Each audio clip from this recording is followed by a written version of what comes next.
আসসালামু আলাইকুম friends, AtoZ শিক্ষা আপনাদেরকে স্বাগতম। আপনারা সবাই কেমন আছেন? আশা করি সবাই ভালো আছেন। বরাবরের মতো আপনাদের সাথে আছি আমি সাইফুল ইসলাম। চলে এসেছি নতুন একটি টিউটোরিয়াল নিয়ে। সো আজকের টিউটোরিয়ালটি কোন বিষয়ের উপর হতে চলেছে সেটা নিশ্চয়ই আপনারা টাইটেল এবং থাম্বনেল দেখে অলরেডি বুঝে গেছেন। তো আমি কথা বাড়াবো না, চলে যাব মেইন টিউটোরিয়ালে। আর মেইন টিউটোরিয়ালে যাওয়ার আগে একটা কথা বলে নিতে চাই, আপনি যদি আমার চ্যানেলে নতুন হয়ে থাকেন তাহলে অবশ্যই আমার চ্যানেলটি সাবস্ক্রাইব করে নোটিফিকেশন বেলটি অন করে দিবেন। আর যারা অলরেডি সাবস্ক্রাইব করে রেখেছেন তাদেরকে অনেক অনেক ধন্যবাদ। যারা আমার এই ভিডিওটি ফেসবুক থেকে দেখছেন তারা আমার পেজটি ফলো করে সাথেই থাকবেন। তো চলুন চলে যাই মেইন টিউটোরিয়ালে।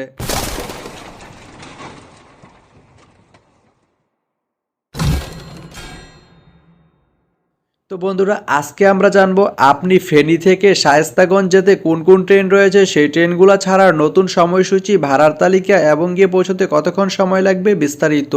তো আমি যদি আপনাদেরকে দেখাই, আপনি ফেনী থেকে শায়েস্তাগঞ্জ যেতে প্রথমেই যে ট্রেনটি রয়েছে সেটি হচ্ছে পাহাড়িকা এক্সপ্রেস।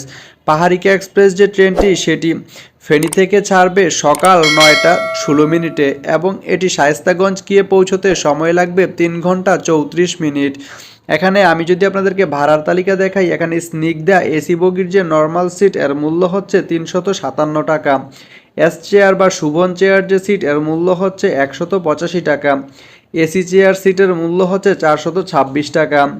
এরপরে রয়েছে উদয়ন এক্সপ্রেস। উদয়ন এক্সপ্রেস যে ট্রেনটি সেটি ফেনী থেকে ছাড়বে রাতের 11টা 7 মিনিটে এবং এটি শায়েস্তাগঞ্জ গিয়ে পৌঁছতে সময় লাগবে 3 ঘন্টা 11 মিনিট। এখানে এস চেয়ার সিটের মূল্য 185 টাকা, এসি বি বা কেবিন এসি কেবিনের মূল্য 669 টাকা এবং স্নিগ্ধা সিটের মূল্য 357 টাকা। তো আপনি চাইলে ফেনী থেকে শায়েস্তাগঞ্জ যেতে এই দুইটি ট্রেনের যে কোনো একটি ট্রেন ব্যবহার করতে পারেন। তো ভিডিওটি কেমন লাগলো অবশ্যই কমেন্ট করে জানাবেন। আর ভিডিওটি যদি ভালো লেগে থাকে বা আপনার কোনো উপকারে এসে থাকে তাহলে ভিডিওতে একটা লাইক করে দিবেন, কারণ আপনার একটা লাইক আমাকে অনেক ইন্সপায়ার করে নতুন নতুন আরও ভিডিও বানাতে। তো ধন্যবাদ সবাইকে ভিডিওটি এতক্ষণ ধৈর্য ধরে দেখার জন্য। ভালো থাকবেন, সুস্থ থাকবেন, AtoZ শিক্ষার সঙ্গেই থাকবেন।